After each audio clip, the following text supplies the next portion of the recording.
Namaskar, mere pyare bachon, and welcome back. I know, exams are just around the corner and the tension must be building up. But don't you worry one bit because I am here to make things super simple for you. Today we're going to tackle a big geography chapter and make it feel like a piece of cake. So today's mission is to master India's structure and physiography. Now, the name sounds heavy, right? But trust me, by the end of our little session, you'll know all the important points like the back of your hand. So tension nahi lene ka. And hey, if you like how we do this, don't forget to subscribe and drop a comment. Let's do this together. Okay, before we just start mugging up facts, let me ask you something. Have you ever wondered how is it even possible that our one country, India, has these giant snow-covered mountains and at the same time, these hot sandy deserts? It's pretty amazing, isn't it? Well, the answer is in India's fantastic origin story, which started millions and millions of years ago. So picture this. The Earth's surface, it's kind of like a giant jigsaw puzzle. And these puzzle pieces are called tectonic plates, and they are always moving, just super slowly.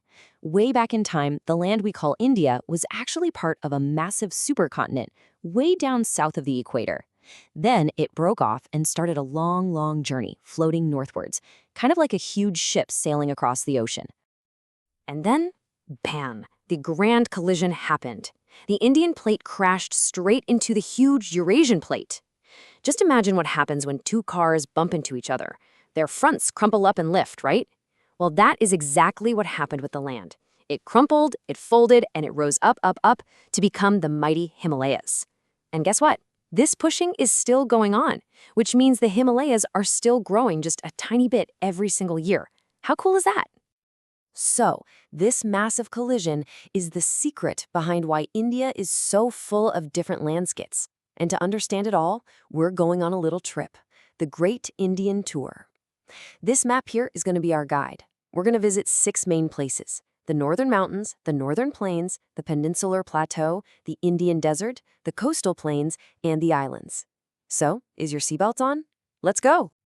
Okay, our very first stop on this tour is the beautiful crown of our country, the Northern and Northeastern Mountains. And the superstar here, of course, is the Himalayas. Now, these aren't just any mountains. They form a giant wall stretching for about 2,500 kilometers. And they're wider in Kashmir, about 400 kilometers, and a bit narrower in Arunachal Pradesh, around 160 kilometers. But this wall does so much for us. It stops the icy cold winds from Central Asia, it catches the monsoon clouds to give us rain, and it's the birthplace of our biggest rivers. It's like our country's very own superhero protector. All right, coming down from the mountains, we now enter our second stop, the massive Northern Plains. You know, there's a reason everyone calls this area the food bowl of India. Let's find out why. So after the Himalayas shot up, a big dip, like a huge basin, was created just south of them. Then, new rivers like the Ganga, Indus, and Brahmaputra came rushing down from the mountains. As they flowed, they brought tons and tons of fine, fertile soil called alluvium. For millions of years, they just kept dropping this soil, filling up the whole basin.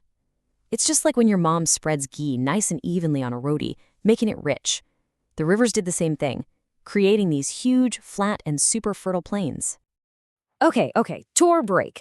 Time for a quick exam checkpoint. Now listen carefully, Bacho, because this is a super important question that comes up all the time.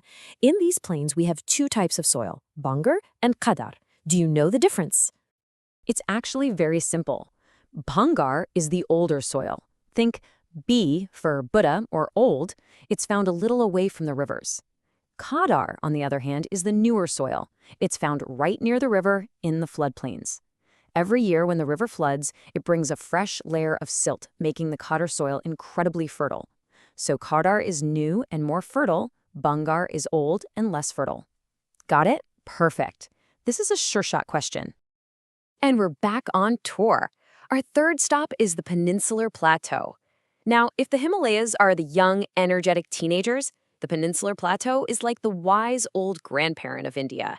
It's one of the oldest, most stable landmasses we have. The whole area is shaped like a big, irregular triangle, and it's made of really old, hard, ancient rocks. Because of this, it's a total treasure chest of minerals like iron and coal. We usually divide this huge plateau into 2 main parts, the Central Highlands up north and the famous Deccan Plateau down south. And speaking of the Deccan Plateau, Here's another very common exam question, comparing the Western Ghats and the Eastern Ghats. See, the Western Ghats are like a long, continuous wall of mountains. They're also taller. But the Eastern Ghats are broken and discontinuous. Why? Because big rivers like Godavari and Krishna have cut through them over time to reach the sea. So, Western Ghats, continuous and high. Eastern Ghats, broken and lower. Simple. All right, let's pick up the pace. We're now going on a rapid-fire tour of the last few spots. This is where you'll really see just how much variety our amazing country has. Hold on tight. First up, the Great Indian Desert. It gets very, very little rain, less than 150 millimeters a year. I bet you've seen YouTube videos or Instagram reels from Rajasthan with those beautiful curvy sand dunes, right? Well, for your exam, you need to know their name. They are called Barchans. And here's a mind-blowing fact. Scientists have found proof that this whole desert was once under the sea. Can you believe it?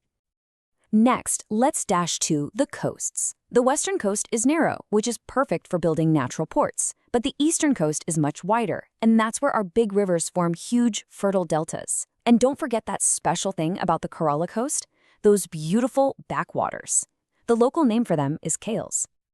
And last but not least, our amazing islands. We have two main groups, and they are totally different. In the Bay of Bengal, we have the Andaman and Nicobar Islands. They're actually the peaks of underwater mountains.